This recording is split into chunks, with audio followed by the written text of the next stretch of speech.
the store where the creatures meantime.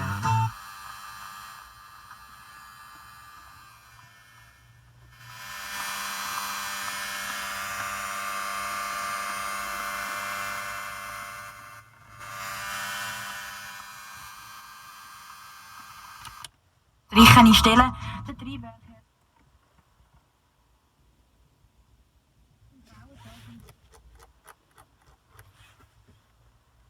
Im Studio ist Stefanie Brändli. In der Stadt Zürich hat ein Unbekannter einen Tankstellenjob überfallen. Der Raubüberfall ereignete sich heute Morgen kurz nach